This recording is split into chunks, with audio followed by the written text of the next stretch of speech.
సద్గురు జ్యోతిషాలయం నుండి 2026 జూన్ మాసంలో 8వ తారీఖు నుండి 14వ తారీఖు వరకు వార ఫలాల్ని మనం ఇప్పుడు 12 రాసులకి గోచార ప్రకారం ఎలా ఉందో తెలుసుకోబోతున్నాం. జాతకం అంటే ప్రతి ఒక్కరికి ఒక క్యూరియాసిటీ. నా ఆరోగ్యం ఎలా ఉంది, నాకు వ్యాపారం ఎలా ఉంటుంది, ఉద్యోగం ఎలా ఉంటుంది, నా కుటుంబం ఎలా ఉంటుంది, నా జీవితం ఎలా ఉంటుందని ఒక క్యూరియాసిటీ. జాతకం పడుతున్న వర్షానికి ఒక గొడుగు మాత్రమే కానీ జాతకం జీవితం కాదు. మీరు మిమ్మల్ని నమ్మండి, మీ యొక్క ఇష్టదైవాన్ని నమ్మండి, అద్భుతమైనటువంటి ఫలితాలను పొందుతారు. ఈ 8/6/2026 నుండి 14/6/2026 వరకు ఈ వారం గ్రహాలన్నీ ఎలా ఉన్నాయనేది మనం తెలుసుకోబోతున్నాం. రవి వృషభ రాశిలో ఉంటారు, బుధుడు వృషభ రాశిలో ఉంటారు, శుక్రుడు మిథున రాశిలో, కుజుడు సింహరాశిలో, గురుడు మిథున రాశి నుండి కర్కాటకానికి, శని మీనరాశిలో, రాహు కుంభరాశిలో, కేతు సింహరాశిలో ఉన్నారనమాట. ఈ వారంలో బుధ గృహ ప్రభావం వల్ల విద్య, ఉద్యోగ, వ్యాపార రంగాల్లో కొత్త ఆలోచనలతో ముందుకొస్తాయి. శని ప్రభావం వల్ల కొంత ఆలస్యం ఉన్నప్పటికీ కృషి చాలా అద్భుతంగా ఉంటుందని మాత్రం చెప్పడం జరుగుతుంది. కర్కాటక రాశి మిత్రులారా, ఈ వారం అంతా కూడా మీకు ఫస్ట్ ఒక ముఖ్యమైనటువంటి విషయం అంటే ఎన్నో రోజులుగా ఎదురు చూస్తున్నటువంటి ఆ కోర్టు వార్తలు, కోర్టు సమస్యలు, లీగల్ ఇష్యూస్ అనుకూలంగా వచ్చే అవకాశాలు ఉన్నాయి. ఇంకా స్పోర్ట్స్ వాళ్ళకి ఈ వారం చాలా అద్భుతంగా ఉంటుందని కూడా చెప్పచ్చు. సినిమా వాళ్ళకి ఎన్నో రోజులుగా, టీవీ వాళ్ళకి, సినిమా వాళ్ళకి, కళాకారులకి, అన్ని సినిమా వర్గం, ఆల్ వర్గం వాళ్ళకి ఇది చాలా అద్భుతమైనటువంటి వారం అని చెప్పచ్చు. కమ్యూనికేషన్ సెక్టార్ చాలా అద్భుతమైనటువంటి బలపడుతుంది. ప్రేమికులకి బంధం చక్కగా ఉంటుందని కూడా చెప్పచ్చు. అందులోనూ కర్కాటక రాశికి ఈ నెలనే 2వ తారీఖున మిథున నుంచి కర్కాటంలోకి గురు భగవానుడు వచ్చి కూర్చున్నాడు కాబట్టి చాలా అద్భుతాలు సృష్టిస్తారు. కుటుంబంలో మైత్రి పెరుగుతుంది, వ్యాపారం దినదిన ప్రవర్తమానం పెరుగుతుంది. ఇది సత్యం, ఇందులో నో డౌట్. ఇంకా ఉద్యోగస్తులకి స్థిరంగా ఉంటారు, అది ప్రైవేట్ రంగం కానీ గవర్నమెంట్ రంగం కానీ చాలా అద్భుతంగా ఉంటుంది.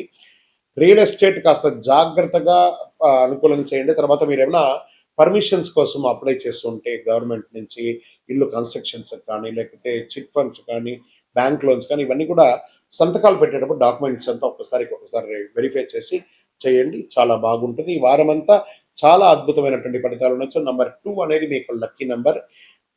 సిల్వర్ కలర్ మీకు చాలా కలిసి వస్తుంది. వాయుమ్యం దిక్కు మీకు చాలా కలిసి వస్తుందని కూడా చెప్పచ్చు. ఓవరాల్ మీరు చేయవలసిందల్లా సుబ్రహ్మణ్య ఆరాధన చేయాలి, గురు భగవాన్ని ప్రార్థన చేయాలి, దక్షిణామూర్తికి ప్రార్థన చేయాలి. అంటే మంగళవారం, గురువారం ఒక 16 ప్రదక్షిణాలు దేవాలయానికి వెళ్ళి చేయండి, అద్భుతమైనటువంటి ఫలితాలు పొందుతారు. విజయోస్తు. ఇంకను మీ యొక్క వ్యక్తిగత జాతకం తెలుసుకోవడానికి కోసం మీ పరిసర ప్రాంతాల్లో ఉన్నటువంటి సద్గురువుల్ని సంప్రదించండి, లేదా మా ద్వారా తెలుసుకోవాలి మీ యొక్క జాతకం అంటే డిస్ప్లేలో కనబడుతున్నటువంటి నంబర్కి మీ పేరు, date of birth, time of birth, place of birth WhatsApp చేయండి. ఇంకను అతి శక్తివంతమైనటువంటి అనుగ్రహం పొందడానికి మంచి అద్భుతమైనటువంటి 48 రోజులు పూజ చేసినటువంటి కరంగాలి మాలను ధరించండి. ఆరోగ్యంగా ఉండండి, ఐశ్వర్యంగా ఉండండి, రుచిగా వస్తుంది. దేవుడు మనకు జీవితంలో పరీక్షలు ఎందుకు పెడుతున్నారని ఒక ప్రశ్న అడుగుతున్నారు. దేవుడు మనకు పరీక్షలు పెట్టడం, మనకు ఆయనకేం పని లేదండి. మిమ్మల్ని ఎంచుకొని మీకు పరీక్షలు పెట్టడం అనేది కాదు. మనం ఎంచుకున్నటువంటి దారి, ఆ దారిలో మనం పుట్టినప్పటి నుంచి మరణించేంత వరకు నీ యొక్క రాత ఇది అని చెప్పి రాసి పంపించేస్తాడు. అర్థమైందా? ప్రతి ఒక్కరికి కూడాను ఈ యొక్క తల్లిదండ్రులకి పిల్లవాడు గాను, ఒక భార్యకు, ఒక భర్తకు, భర్త భార్య గాను, భార్యకు భర్త గాను, పిల్లలు గాను, అత్తమామలు గాను, ఫ్రెండ్స్ గాను, ఉద్యోగం గాను, వృత్తి గాను నిర్ణయించబడింది మరణం వరకు. మరి ఇందులో వచ్చే పరీక్షలు అంటారు చూసారా, భగవంతుడు దీన్ని కొంచెం ఫర్నిష్ గా చెప్పుకుంటే చెరిష్ ద గిఫ్టర్, అబ్యూస్ ద గిఫ్టర్ అని అంటారు అనమాట. భగవంతుడు మనకు ఒక అద్భుతమైనటువంటి గిఫ్ట్, ఈ శరీరాన్ని ఇచ్చాడు. దేహో దేవాలయ అని చెప్పేసి ఒక జీవితాన్ని, మానవ జన్మనిచ్చాడు. ఇందులో మనం చక్కగా పరోపకారార్థి ఇదం శరీరం అనుకుంటూ మనం చేయాల్సిన కార్యక్రమాలు చేసుకుంటూ ఇతరులను చేసుకుంటూ పోతే అన్ని రకాలుగా ఉంటుంది. ఎప్పుడైతే మనలో స్వార్థం అది వస్తుందో, ఆశ అవన్నీ పెరుగుతుందో, అప్పుడు దారి తప్పుతూ ఉంటాం. ఆ దారి తప్పినప్పుడు అవసరాలు పెరుగుతాయి.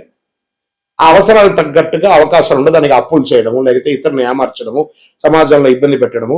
దాన్ని మనం ఏం చేస్తాం, భగవంతుడు నాకే ఇన్ని కష్టాలు ఇస్తావా అని భగవంతుడిని బ్లేమ్ చేయడం. ఆయనకి ఏమైనా పనే? మీరు పుట్టినప్పటి నుంచి మీరు మరణించేంత వరకు ఒక్క క్షణం కూడా ఆగకుండా గుండె కొట్టుకుంటూ ఉంటుంది. అప్పుడు మీకు పరీక్ష పెడుతున్నాడా భగవంతుడు, అనుగ్రహం ఇస్తున్నాడా?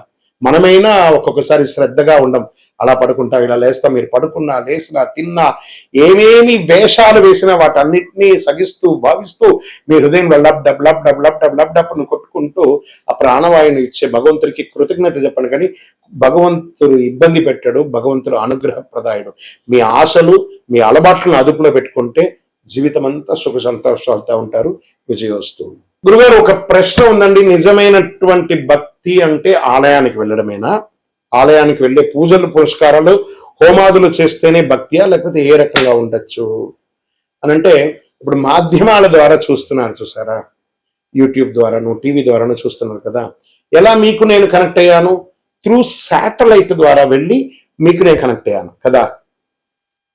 అలాగే భగవంతుడి దగ్గరికి కూడా అలా కళ్ళు మూసుకొని ఉండగా ఆ స్వామివారి యొక్క దివ్యమంగళ తేజోమయమైనటువంటి రూపం కనబడి ఆ స్వామివారితో కనెక్ట్ అవ్వాలి. అది మీరు ఆలయంలో కూర్చుంటారా, ఇంట్లో కూర్చుంటారా, ఇంకో చోట కూర్చుంటారా అనేది కాదు ప్రశ్న. మీరు భగవంతుని ప్రార్థన చేస్తారా లేదా అనేది ముఖ్యం.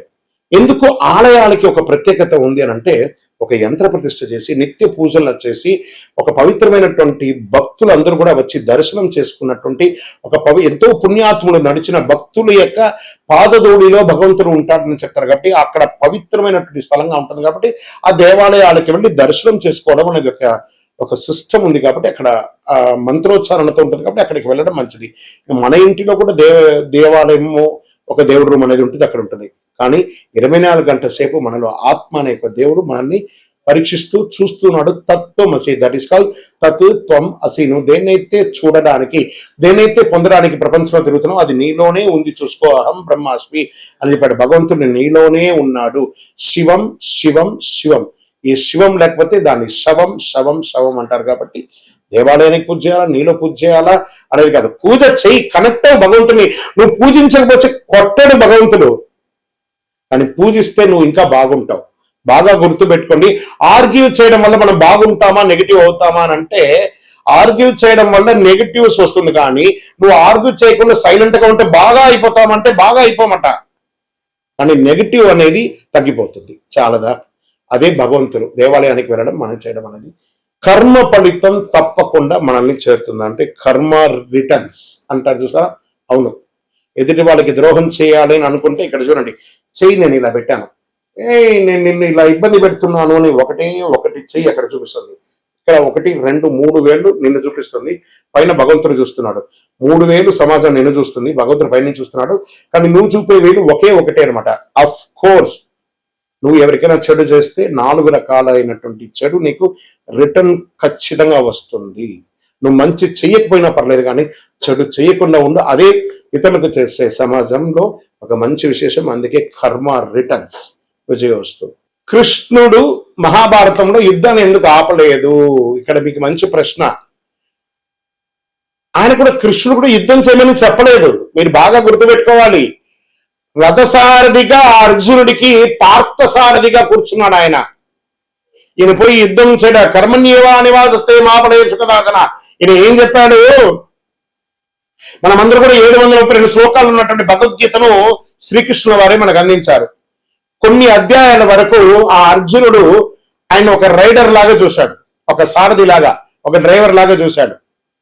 అప్పటి వరకు నేను క్షత్రియుడిని, నేను ధర్మరాజు యొక్క తమ్ముడిని, పంచపాండవుల ఒకడిని అనే ఒక ప్రౌడ్ తోనే ఆ అర్జునుడు ఉంటూ ఉంటాడు. ఆ యొక్క 11వ అధ్యాయాన్ని చెప్పేటప్పుడు విశ్వరూప అవతారం ఒకటి వస్తుంది. ఆ అధ్యాయంలో స్వామివారు విశ్వరూపం ధరించి అర్జునుడికి దర్శనం ఇస్తాడు. దర్శనం ఇచ్చి అప్పటి నుంచి అర్జునుడి యొక్క బాడీ లాంగ్వేజ్ మారిపోతుంది. ఎందుకంటే స్వామి ఎటు తల ఎత్తినా స్వామివారు కనబడట్లేదట. అంటే అంతటి మహానుభావుడికి యుద్ధం ఒక లెక్కన కాదు కదా. ఎంటైర్ భగవద్గీతలు ఎక్కడ కూడా యుద్ధం గురించి చెప్పలేదు. స్వామివారు చెప్పినటువంటి ఆ 700 శ్లోకాల భగవద్గీతలో కూడా యుద్ధం గురించి మాట్లాడలేదండి, జీవితం గురించే మాట్లాడారు. శ్రీకృష్ణుడు జీవితాన్ని ఉపదేశించడానికే ఉన్నాడే కానీ యుద్ధం గురించి ఉపదేశించడానికి కాదు. మనం ఆనందంగా ఉంటే శ్రీకృష్ణుడు ప్రేమగా కనబడతాడు. మనం కొంచెం మాలిన్యంగా ఉంటే అది యుద్ధ వాతావరణంగా కనపడుతుంది. మన యొక్క బుద్ధిలోని మంచి చెడు రెండు ఉంది. కాబట్టి ఆ మంచి చెడుని ఎదిగి నువ్వు ముందుకు వెళ్ళు అని భగవద్గీతలో యొక్క సారాంశంగా శ్రీకృష్ణుడు చెప్పారు. కాబట్టి అందుకే శ్రీకృష్ణుడు యుద్ధం చేయమని చెప్పలేదు. అధర్మాన్ని మాత్రం జయించమన్నాడు కానీ యుద్ధం చేయమనలేదు. భయభక్తులతో ఉండాలి అన్నారు. భక్తి ఉంటే భయం ఎందుకు ఉండాలంటే భయభక్తులతో ఉండాలి. అక్కడ ఎదుటి కూర్చున్నది మనం ఒకళ్ళమే, ఈ ప్రపంచాన్ని ఏలే అఖిలాండ కోటి బ్రహ్మాండ నాయకుడు అక్కడ కూర్చున్నాడు ఎదురుగుండా. ఆయన చూసినప్పటికీ భయభక్తి ఉండాలి. దేవుడు చూసినప్పుడు ఆ భయం ఉండాలి, భక్తి ఉండాలి. ఆ ఒక దేవుడు కనబడని ఒక గొప్ప శక్తిగా అక్కడ కూర్చున్నాడు. దైవం మానుష రూపేణ. అది ఎలా కనబడుతున్నాడు? తల్లిదండ్రిగా, గురువులుగా, సమాజంలో పెద్దవాళ్ళుగా, అర్చకులుగా, ఆరాధులుగా ఉన్న వాళ్ళందరినీ కూడా ఒక ప్రేమగా చూస్తే సాక్షాత్ భగవంతుని చూసినట్టుగా ఆ భయభక్తితో ఉండాలి అని అంటారు. ఆఖరికి మనకు విద్య నేర్పించిన టీచర్ దగ్గర కూడా భయభక్తులతో ఉండాలి. అదే దేవుడికి ఇచ్చే మన మర్యాద, విజయవస్తు. మనిషి యొక్క గొప్పతనం ధనంలో ఉంటుందా, ధర్మంలో ఉంటుందా అంటే పరోపకారార్థే ఇదం శరీరం. ఇతరులు బాగుండాలని ఎవరైతే కోరుకుంటారో వాళ్ళే దేవుళ్ళు. మంచి గుణం వాళ్ళ దగ్గరే ఉంటుంది. డబ్బులు సంపాదించాలి, డబ్బులు అవసరం ఉంది. ఆ డబ్బులు క్షేత్రస్థాయిని పెంచే విధంగా ఉండాలి కానీ క్షేత్రాన్ని నాశనం చేసే వాళ్ళ దగ్గర ఉండకూడదని చెప్తారు. కాబట్టి మంచితనంతో ఉన్న వాళ్ళు అందరూ క్షేమంగా ఉండాలి మనస్ఫూర్తిగా కోరుకుంటారు. విజయవస్తు.